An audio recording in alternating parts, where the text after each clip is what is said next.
Hola, buenas tardes, queridos amigos y amigas. Bienvenidos una vez más a Un Café con Autor, ya en su edición 90. 90 programas, 90 presentaciones de libros con sus respectivos autores y autoras, siempre de la mano de nuestra editorial de referencia, editorial Desclée de Brouwer. En este día tan ventoso, 19 de octubre, tan lluvioso de 2023, que vamos a presentar un libro interesantísimo y, por supuesto, su autor nos va a acompañar y nos va a mostrar las bondades del mismo.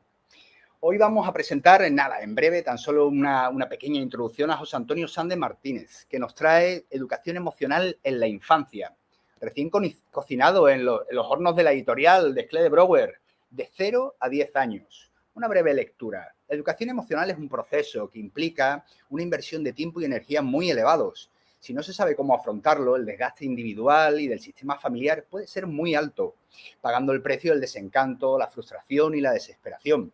Por ello es necesario conocer el mundo emocional de los niños y desarrollar estrategias que faciliten esta labor y conviertan a la educación en una experiencia gratificante y enriquecedora. Y para acompañarnos hoy va a estar su autor, José Antonio Sande Martínez. Bueno, él es maestro en educación física y terapeuta emocional con una larga trayectoria docente. Transmite su conocimiento en clases, conferencias y redes. Y ha escrito una docena de libros, casi nada, sobre el mundo emocional y sobre la terapia emocional con flores de Bach. Y hoy nos va a acompañar, y no voy a tardar más tiempo, le vamos a dar ya presencia con nosotros en el streaming, porque para eso es protagonista junto con su libro. Así que, Sande, José Antonio, bienvenido, buenas tardes en este Café con Autor número 90. ¿Qué tal? Ay, le tienes que dar ahí al micro. Ahí estamos ya. Buenas tardes, Sande, decía, bienvenido. Bueno, muchas gracias, muchas gracias. Aquí me tenéis. Bueno, además agradezco la paciencia porque no sé si será el día de hoy, pero es verdad que los primeros minutos iniciales teníamos ahí una cierta dificultad para conectarnos bien ambos y por suerte tu equipo de tierra funciona de maravilla y ya estamos aquí y agradecido también con la gente que pueda vernos ahora. Educación emocional en la infancia. Bueno, de 0 a 10 años, de 0 a 10 años. Solamente la cifra ya llama la atención porque pareciera que esto de la educación emocional necesita ya de un tiempo del niño o la niña en este mundo como para empezar a prestarle atención y sin embargo tu mensaje empieza en el comienzo de los comienzos. Háblanos un poquito del porqué de este libro, Sande. Pues mira, este libro es un resumen de un libro mucho más gordo, un libro de casi 900 páginas que escribí hace unos 10 años y que Desclée, hablando con ellos y valorando, pues me dijeron, oye, ¿por qué no lo haces más asequible? ¿Por qué no, en vez de tener una enciclopedia, haces algo mucho más cercano, mucho más... Y surgiendo de ahí, pues por la propuesta de Desclée, ¿no? Decidimos centrarnos en unos temas muy específicos del mundo emocional y ajustarlo a los 0 a 10 años, que es la fase de la vida de un niño donde más se aprende sobre las emociones, tanto por parte de los padres como por parte de la escuela, por parte de los medios de comunicación. De 0 a 10 años, te voy a dar una cifra sorprendente, de 0 a 10 años se configura hasta el 95% de la emocionalidad del ser humano. Así que ahí es donde realmente hay que incidir. Y un dato, las emociones empiezan en el vientre de la madre. Las emociones empiezan en el vientre de la madre. Bueno, yo creo que es importante ya tomar nota porque sin duda los números son interesantes, pero esas afirmaciones aún más, ¿no? Porque no hablamos solamente de una educación informal y un modelo que podemos transmitir los adultos, sino también aquí hay ideas, hay referencias, hay experiencias que se dirigen a los profesionales, ya sean educadores, terapeutas, psicólogos, psicólogas, pedagogos, es decir, también hay una propuesta formal de educación, ¿verdad? Sí, porque mira, yo como maestro que he estado ejerciendo muchos años, ¿no? En la escuela, he visto que las carencias no solo están en las figuras de los padres, sino que incluso en el propio mundo del magisterio no hay una asignatura sobre educación emocional, que llevo muchos años tratando de conseguir. Yo vivo en Almería, aunque soy de Asturias, Ajá. y llevo muchos años tratando de conseguir que se estudie educación emocional en la universidad, apoyado por otros profesores, pero es algo muy complicado. Los maestros y maestras deberían comprender primero su mundo emocional y luego el de los niños. Los psicólogos y psicólogas, los entrenadores y monitores deportivos, los monitores de campamento, todas las personas que tratan con niños deberían tener unos mínimos conocimientos, no de esto de, no, es que yo esto, como yo lo siento así, esto debe ser así, no, unos mínimos conocimientos profesionales sobre el mundo emocional infantil, porque si no, yo que trabajo como terapeuta te digo que a veces una sola palabra puede cambiar la vida de un niño para bien o para mal, por una sola palabra. Sin duda esa conciencia de qué transmitimos, cómo lo transmitimos y con qué impacto para cualquiera, ya sea en el ámbito del hogar, ya sea en el ámbito de la profesión, la docencia u otro tipo de espacios donde estemos con menores, ¿verdad? Qué importante ser consciente de qué modelo de emocionalidad estamos transmitiendo y cómo tratamos precisamente estas cuestiones tan naturales. El libro no podía empezar de otra manera, Principios de la Educación Emocional Infantil, y me gusta mucho, describes al menos hasta 15 principios sobre los que sustentar pues el desarrollo, ¿no?, sano de la emocionalidad en los niños y niñas. Y el primero, si me lo permites, porque por básico, por ser de perogrullo, pero que a veces dejamos tan en el aire, sí. Dice, el principio fundamental de la educación emocional infantil, amar incondicionalmente al niño. A Cataclán. Pero pareciera que los niños, por ser nuestros o por ser nuestros alumnos o por venir a nuestros ejercicios de terapia, ya tendríamos que amarlos incondicionalmente. Sin embargo, el hecho de señalarlo es que parece que hay que señalarlo, ¿no? Es que no es así. Es que amar incondicionalmente es muy complicado. Porque cuando a un niño se le hace chantaje emocional, ya no se le ama incondicionalmente. Cuando a un niño hace muy poco por la calle escuché a un padre diciéndole a un niño que no quería sentarse en el carrito, como no te portes bien, llamo al policía y te lleva. O sea, algo que es que ya es de cavernícola. Perdona que utilice esa expresión, pero es cavernícola. Se sigue utilizando. Eso no es amar incondicionalmente al niño, porque lo que está haciendo es utilizando el miedo. Alguien te va a llevar, ¿no? Cuando se condiciona el amor a estar enfadado o no, dice, como estoy enfadado no te amo. Tú puedes estar enfadado con tu hijo, expresarle que estás enfadado y seguir dándole un beso o un abrazo. No tienes por qué condenarle al silencio hasta 2 o 3 días después. Entonces, todo esto, que es fácil de decir, pero no es fácil de hacer, por supuesto, todo esto es no amar incondicionalmente. Si estoy enfadado contigo, no te voy a dar las buenas noches. Y el niño se acuesta sin que el padre le dé las buenas noches. Se puede estar enfadado y se puede ir a dar las buenas noches, sin ningún problema. Pero para eso hay que conocer, el adulto tiene que conocer su propio mundo emocional y saber gestionarlo. Claro, por desgracia, y lo habrás visto en más de una ocasión, en los papis con los que trabajas, ¿verdad, José Antonio? También los papis tenemos una historia, y una historia de relaciones con otros papis, con nuestros adultos, que quizás nos transmitieron este tipo de condicionalidad en el amor, ¿no? Donde el amor era de alguna manera expresado o recibido en base a si cumplía uno determinadas expectativas. Y hay quien dice, bueno, ya, a mí me han criado así, mírame, aquí estoy, ¿no? Mira, esa expresión me la dicen tanto, dice, pues yo he salido adelante, yo he sobrevivido, pero claro, si pudiésemos hacer una radiografía del mundo emocional, veríamos las cicatrices, veríamos las reactividades, veríamos lo que se llama la programación emocional de cada uno, y no es válido ese argumento, porque entonces, por ejemplo, a mí, pues mira, me educaron pegándome, y aquí estoy y soy un adulto. ¿Y qué hago? ¿Que yo entonces pego a mi hija porque como a mí me educaron pegándome y he aprendido? No, porque hay una gran diferencia entre educar desde el miedo y educar desde el amor, o a través del miedo y a través del amor. Y todo lo que no sea amor va a ser miedo. Qué bueno. ¿Sabes? Estoy hablando un poco filosóficamente, sí, luego sí, hay que meterse. Luego hay que meterse. Por eso ese principio fundamental, amar incondicionalmente. Y eso tiene mucha enjundia. Además, hay una cosa que no me voy a meter en ello, pero que se podría escribir todo un libro, que es que uno ama en función de su nivel de consciencia. Y no todas las personas tienen el mismo nivel de consciencia.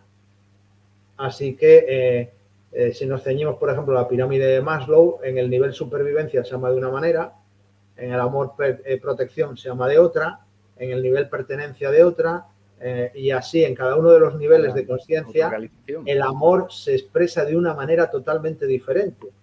Y si yo tengo una hija que ya nace en un nivel de conciencia de autorrealización y yo estoy en nivel de conciencia de supervivencia, el amor que yo le transmito a mi hija no le va a servir. Esto no está ahí en el libro, ¿de acuerdo? Pero para que veamos cómo amar no es tan fácil, porque yo puedo amar dando de comer, amar sobreprotegiendo, amar insistiendo en, ¡ay, qué delgada estás! Come más, y luego a lo mejor resulta que mi hija lo que necesita es que le den libertad o que le permitan hacer un curso de algo que quiere hacer y yo considero que no es adecuado. Por eso no es tan fácil amar incondicionalmente, Bruno. Cierto, cierto. Bueno, qué interesante cómo estás describiendo estas cuestiones, Sande.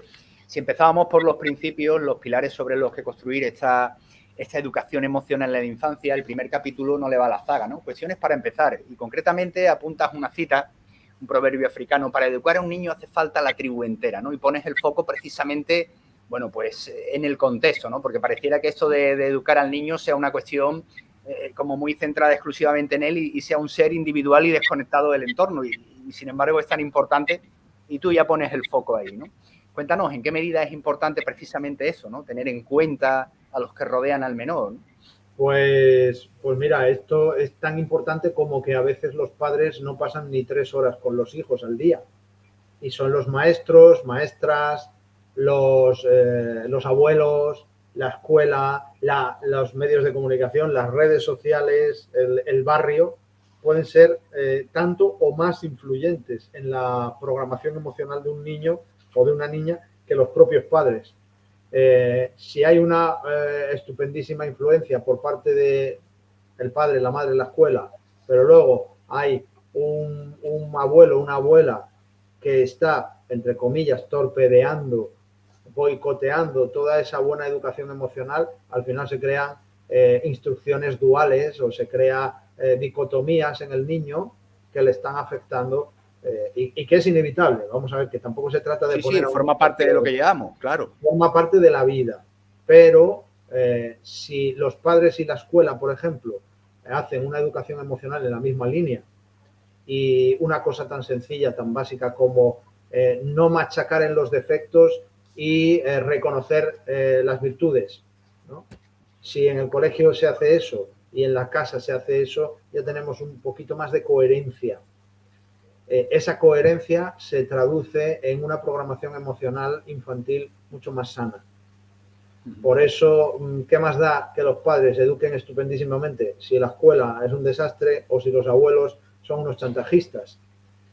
Que es un ideal. Luego viene la vida y nos pone en nuestro sitio. Pero también podemos ir dando pasos para evolucionar hacia una educación emocional consciente, que es algo que brilla por su ausencia.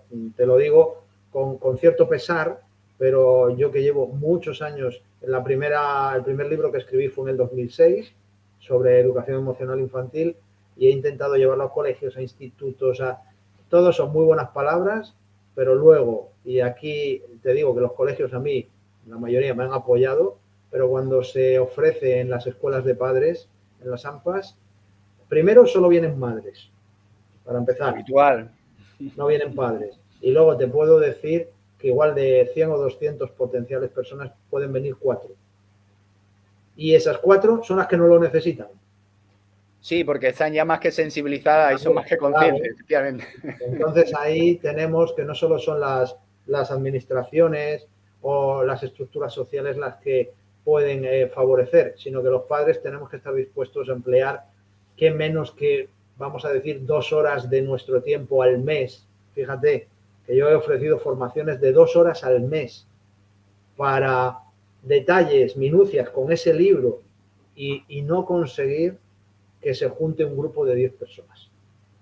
Así que bueno, por eso al final que estos libros estén en el mercado y que la gente pueda acceder a ellos, quizás sea una gota más en ese vaso que ojalá se fuese llenando, ¿no?, de atención al mundo emocional. Bueno, como bien dices, una gota más, pero hay que seguir efectivamente empujando y todo suma y efectivamente también son muchas las circunstancias, a veces ambivalentes, que vivimos y que viven los niños.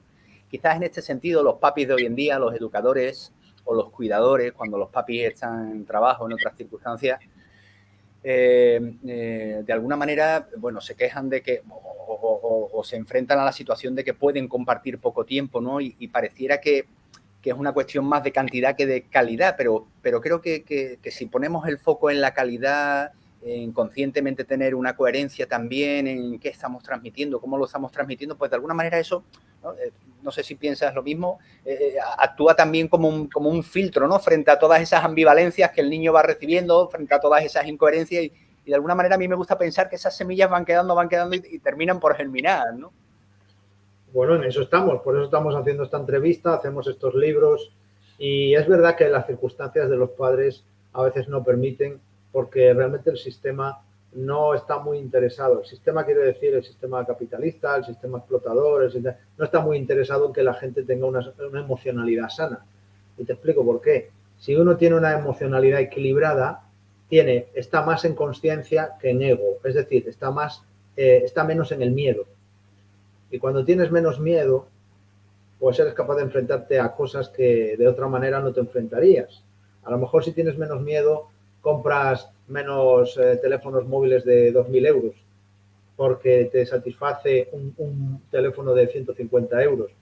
O si tienes menos miedo, eres capaz de poner límites a las personas que te están invadiendo. Y eso no le interesa al sistema, ¿no? Una educación emocional infantil haría mucho más libre, mucho más consciente a la sociedad. Y ya sabes que ser libre, pensadores y conscientes no es algo que encaje muy Puede ser bien. amenazante. Sí, sí, sí. Para más de uno. Ahora que suena ya da miedo, ¿no? Libre, pensador, consciente. Hostia, 3 palabras que pueden dar miedo. Hoy estamos con José Antonio Sande, Educación Emocional en la Infancia, de 0 a 10 años. Interesantísimo lo que nos está presentando. En el desarrollo de la lectura, me gustaría ir un poquito más al detalle ahora también en este sentido.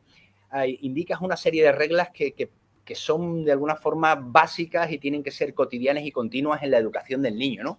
Que muchas veces en las escuelas de papi y mami o sencillamente en el parque hablando con unos y con otros, pues parece que cada uno, pues eso, cada maestrillo tiene su librillo y uno no sabe a qué atenerse, ¿no?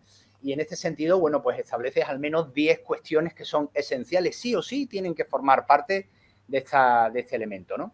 Y me gusta cómo lo has descrito, voy a por lo menos a reflejar la primera. Establecer reglas de conductas coherentes, claras, concisas, entendibles para el niño y que le den margen de acción. Bueno, ya solo esa la primera ya me parece fabulosa y un reto para muchos padres, ¿eh? Sí, en la consulta, cuando trabajo con padres, a veces vienen por sus hijos y a veces sin ellos, pero de todas maneras metemos el trabajo con los niños. Se ve, por ejemplo, que los padres esperan que los niños sepan las reglas del juego, del sistema familiar, sin que se las hayan explicitado, sin que se las hayan pactado, ¿no? Entonces, es como si los niños tuviesen que, por haber nacido en esta familia, tú ya te sabes las reglas de cómo funcionan las cosas. Y además, si no, pues me lees el pensamiento porque así funciona. Yo no tengo por qué sentarme contigo a explicarte cuáles son las reglas del juego de la vida. Pues no, las reglas del juego de la vida no están en el inconsciente del niño cuando nace. Los padres tienen que sentarse y poco a poco ir cambiando, evolucionando esas reglas. Una regla tan sencilla como cuando se termina de jugar se recogen los juguetes. Y si no, hay una consecuencia, que es que estos juguetes quedan guardados hasta el día 1 del mes que viene, por ejemplo. Si el niño tiene claras las reglas del juego, y eso se establece desde los 2, 3, 4 años, los niños suelen aceptarlas, aunque prueben un poco los límites. Y eso hace que los padres, en vez de estar viviendo en la repetición constante, mira que te voy a castigar, mira que no has hecho esto, mira que no sirve para nada, porque educa desde el miedo y además llega un momento que el niño lo que oye es un ruido de fondo, y ya no hace caso. Es sorprendente cómo cuando se para el movimiento, el sistema, se ponen unas reglas por escrito, se pactan con los niños y se ponen unas consecuencias, ves que los niños, la mayoría de las veces, empiezan a ajustarse a esas reglas, sobre todo si han participado en el diseño de las mismas, y los padres dicen, es que ya no me enfado con él, ya no le tengo que repetir las cosas, ya no, pero claro, si lo hacemos como Dios nos da a entender, ¿no? Y venga a repetir, a repetir, a repetir, no va a servir para nada. Por eso, establecer unas reglas con márgenes y con consecuencias va a eliminar mucha energía de desencuentro y de disputa y de insistencia. Pero garantizado, ¿eh? Garantizado. Vaya, que los contratos en familia funcionan, ¿no? Por supuesto, además que tienen que ser por escrito y firmados y con copia para todos. Parece una chorrada, pero es que una cosa es el amor y otra es la gestión. Y yo puedo amar mucho a mi hija, pero si no gestiono con ella su participación en las tareas domésticas, ella por sí sola no lo va a hacer. Así que se van estableciendo como pactos que van evolucionando con la edad y que implica pues a lo mejor una reunión al trimestre.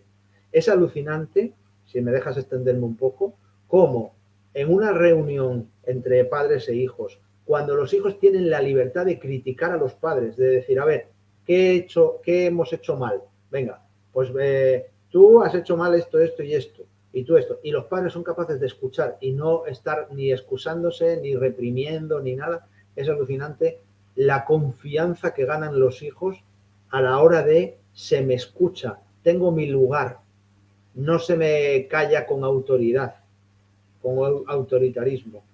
Esto yo lo he practicado en la escuela, como maestro de educación física estaba en el patio todo el día con los niños y te puedo asegurar que con niños de infantil he conseguido hacer cosas que venían los padres y decían, ¿cómo manejas a 25 niños de 5 años de esa manera? Digo, porque antes de ser niños son personas. Y nos tratamos... lo que estás diciendo, el poder crear ese espacio de seguridad psicológica para que sean ellos. Y esa vulnerabilidad la puedan mostrar, la que sea, aunque sea la discrepancia, claro. Totalmente, totalmente. Y cuando los niños sienten que se les trata con respeto, en general, ellos tratan con respeto. Pero hay una cita ahí, en no sé en qué capítulo, que dice que en cuestión de educación, los niños pueden asumir la firmeza, pero no la injusticia. Te lo digo desde la experiencia de padre, de terapeuta, de maestro, de entrenador. Un niño con un padre firme, un entrenador firme, una madre firme, lo asumen. Pero cuando es injusta, no lo asumen. Eso hiere, eso humilla. Y la línea entre la firmeza y la injusticia es fina. Es fina, es fina. Es fina. Y hay que aprender dónde está la diferencia entre ser firme y ser injusto. Los niños requieren firmeza porque requieren límites, pero cuando entramos en la injusticia estamos haciendo un flaco favor, estamos educando de una manera insana. Bueno, José Antonio, la verdad que no solamente nos estás mostrando un modelo en tu libro Educación Emocional de la Infancia de 0 a 10 años, sino que además también señalas aquellas cuestiones que muchas veces se ponen en marcha y aparentemente son necesarias o al menos están muy normalizadas y sin embargo pueden ser también piedras en el camino que vamos colocando, ¿no? Concretamente hablas de diferentes actitudes familiares y educativas que pueden perjudicar o perjudican el desarrollo emocional, ¿no? Hablas de la proyección, hablas de la posesividad, de la canalización, de la sobreprotección, ¿verdad? Cuéntanos un poco de eso, ¿no? Que a veces hay papis y mamis que se jactan precisamente de expresar este tipo de actitudes y resulta que no son tan convenientes. No son convenientes. Lo malo, lo triste es que podemos decir que son normales. Es decir, que son la norma. Pero es que lo normal no necesariamente es lo sano. Y hay que discernir muy, muy claro qué es lo habitual de lo sano. Mira, uno de los principales problemas que yo veo a veces es lo de la sobreprotección. Cuando se sobreprotege a un niño o a una niña entre los 0 y los 10 años, se está evitando que el cerebro del niño desarrolle estrategias y recursos para solucionar las situaciones de la vida. Luego, a los 12, 13, 15 años, los padres quieren que esos hijos sean autónomos. Claro. Pero les han coartado, les han castrado la capacidad de desarrollar la autonomía desde los 0 a los 10, que es cuando el cerebro desarrolla todo ese tipo de estrategias, ¿no? ¿Qué pasa cuando sucede eso? Que el dolor que los padres tratan de evitarle a los hijos de los 0 a los 10 años, esos niños lo van a tener desde los 10 hasta los 70. Y muchas veces hay un componente egoísta, que es que yo como padre sobreprotejo a mi hija para que a mí no me duela. Claro. Para no sufrir yo. Y eso es egoísmo, porque lo que me tengo que hacer es trabajarme yo mi tolerancia al sufrimiento, mi empatía sufridora, mi dramatismo, ¿no? Trabajarme yo mi dramatismo y dejar que mi hija se caiga y aprenda a levantarse. Que yo no estoy diciendo que vamos a llevar a los hijos a un campo de concentración, a hacerle pasar por todas las perrerías del mundo. Estamos hablando que si un niño se tiene que caer, se cae y se está ahí para levantarlo. Y que si un niño tiene que hacer mal los deberes y llegar al colegio y que le digan has hecho mal los deberes, entonces no vayas tú como padre o como madre a hacerle los deberes, que además los maestros no somos tontos y vemos cuando los padres han hecho las cuentas. Entonces, esa sobreprotección es pan para hoy y hambre para mañana. Evitamos el dolor hoy, pero lo convertimos en sufrimiento mañana, ¿no? Y está totalmente normalizado. Que si tú no corres en el parque a recoger a tu hijo, es que eres un mal padre o una mala madre. No, estoy esperando si se levanta. La mayoría de las veces, el 99% de las veces, los hijos se levantan. El 1% hay que ir a levantarlos. ¿Por qué no dejarles desarrollar los recursos que su cerebro necesita? Pues porque no queremos sufrir nosotros. ¿Sabes? Es un cariño mal entendido, ¿no? Es que lo quiero tanto, bueno, lo quieres tanto que lo estás asfixiando. Claro, pero ese es el nivel de conciencia de la supervivencia y protección, que en la pirámide de Maslow, por decir la más básica de todas, está en el nivel 2/5, es decir, protección. Protejo, protejo, protejo y protejo, ¿no? En el nivel 1, por ejemplo, está la supervivencia. Te cuento anécdotas. He tenido niños de a lo mejor de 10, 12 años que estaban pasados de peso, pero mucho, y sobre todo la abuela o la mamá, ay no, que se va a quedar en los huesos. Y seguir alimentando y alimentando porque el amor en el primer nivel de conciencia es nutrir. Lo primero que necesitas es respirar, beber y comer. Y comer. Entonces, come más y come más y come más. Pero si al niño le sobran 20 kilos, ay no, ay pobrecillo, es que si no se va a quedar en los huesos, ay, no te da penita. Pues esa forma de amar que es tan ¿sabes? Me rasgo las vestiduras, me arranco la ropa por mis hijos, yo, como a esta persona que para mí es innombrable, de yo por mi hija mato, ¿no? Pues sí, tú por tu hija matas, pero lo que no sabes a lo mejor es que con esas actitudes estas personas lo que hacen es sobreproteger tanto que encierran y luego esos hijos no se saben desenvolver solos. Por decirte uno de esos factores que no hay que caer en él. Y si me lo permites, en el lado contrario, al menos en mi experiencia, y estoy seguro que tú lo encuentras con bastante frecuencia, parece también que hay como una corriente de padres que temen en algún momento reprimir o castrar algo en sus hijos y, oye, permisividad absoluta y el niño, y yo digo, oye, que es un niño, que no es un adulto que pueda tomar decisiones o reflexionar como tú lo estás haciendo. Guíale, canalízalo de alguna manera, pon algún tipo de límite. No, eso es, esa interferencia se ve también como una especie de mal amor, ¿no? Claro, mira, ahí en el mismo libro hay 4 modelos de educación, que es la autoridad, autoritarismo, indulgencia y el otro no me acuerdo cuál era, y negligencia, me parece, ¿no? Entonces, el autoritarismo es un exceso y la negligencia y la indulgencia está en el otro extremo, y el concepto de autoridad sana está en la que encuentras el equilibrio entre amor y firmeza. Y ese equilibrio entre amor y firmeza, cuando se le pilla el punto, ¿sabes? Es tan potente, crea una corriente de respeto, de admiración mutua. Por ejemplo, una de las primeras cosas en cursos de educación emocional infantil que yo le digo a los padres es: hacedme la lista de lo que admiráis de vuestros hijos. Se quedan alucinando, se quedan en blanco. Se lo tienen que pensar, sí que es verdad. Que yo tengo que admirar algo en mis hijos, por supuesto. Tus hijos son personas con virtudes, con su temperamento, con su carácter, y puedes admirar su perseverancia, o puedes admirar su sensibilidad o su creatividad. Bueno, pues tiene que ver con encontrar ese equilibrio entre amor y firmeza. Amo a mi hijo incondicionalmente, pero soy capaz de ponerle límites sin violentarlo, sin romperlo, ¿no? Por eso, ni el extremo ni el otro. Es la justa medida. Y encima la justa medida es diferente para cada hijo y es diferente para cada edad.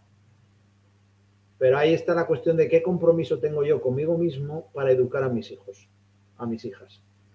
Y esto choca con un sistema social en el que se trabajan 10, 12, 14 horas al día, se llega a casa reventado, mal pagado, poco reconocido, agotado y entonces ya no queda energía.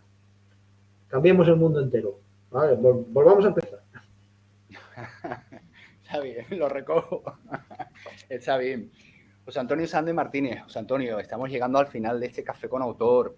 Me está encantando, creo que estás dejando ahí unas pinceladas maravillosas sobre precisamente cómo hacer el trabajo, cómo establecer esas relaciones amorosas, ¿no? Educación emocional en la infancia, de 0 a 10 años. ¿Qué dirías que aporta este libro respecto a otras publicaciones que pueda haber en el mercado también, que en los últimos años pues han proliferado? Y bueno, no es tu primer libro sobre esta temática, eres un experto en ella y trabajas habitualmente en primera línea como educador, también como padre. Entonces, en ese sentido, ¿qué dirías que aporta tu lectura y pueden encontrar, por tanto, educadores, profesionales, pero también familias, adultos, papis y mamis en él, que les pueda servir? Pues, mira, yo tengo la costumbre de que todos mis libros plantean problemas o preguntas y luego planteo soluciones. Soy una persona muy pragmática, mucho. Entonces el libro está lleno, pero lleno, o sea, cada alusión que hago a la autoestima, a la poca tolerancia a la frustración, etcétera, pone esto es una situación de conflicto o de problema o a resolver y aquí tienes soluciones. Y doy soluciones que son muy prácticas, muy de... Además, en este libro he hecho una cosa que no había hecho nunca, es que doy las soluciones como un conocimiento global, pero luego pongo una sola frase que es el compendio de todo lo que he dicho anteriormente. Y además está, Desclay lo ha editado muy chulo, lo ha puesto entre unos corchetes y ahí se ve la clave. Cierto. La clave, ¿no? Entonces, creo que lo que aporta es pragmatismo. Pragmatismo. Fundamental, porque muchas veces los padres me dicen, sí, me estás diciendo el qué. Y digo, vale, te voy a decir el qué y te voy a decir el cómo. Porque los qués los sabemos todos. Es muy fácil hablar de los qués, pero ¿y los cómo? ¿No? Los cómo es lo que creo que aporta ese libro, el cómo hacerlo. Sin duda alguna, pues José Antonio, encantado de haberte tenido en este Café con Autor, el número 90. Espero que volvamos a coincidir prontamente y viendo también lo prolífico que eres al compartir tus ideas y trabajar pues precisamente estos manuscritos. Seguro que nos vemos pronto. A quienes nos han acompañado ahora o nos vean luego, Educación emocional en la infancia, de 0 a 10 años, un libro para leer, para regalar, para profesionales también de la educación, de la salud mental, para pedagogos, orientadores, que nos ayudan a entender mejor la psicología de los niños, de las niñas, a entender cómo puede ser esa influencia para un desarrollo sano, saludable, para esos niños que el día de mañana serán los adultos que llevarán este mundo adelante y esperemos que lo hagan también desde sus talentos y desde, pues desde quiénes son, ¿no? Gracias por tu tiempo, por las explicaciones. A quienes nos han seguido ahora nos vean luego. Encantado de volver a teneros ahí. Ya saben, un servidor, Bruno Moyoli, con el apoyo de la editorial de Sclay de Brouwer. Pásense por su web y verán que seguro que llevan un libro bajo el brazo. Para empezar, Educación emocional en la infancia de 0 a 10 años. Magnífica propuesta. José Antonio Sande, un abrazo y buenas tardes. Muchas gracias. Muchas gracias a ti. Un abrazo. Hasta pronto. Adiós.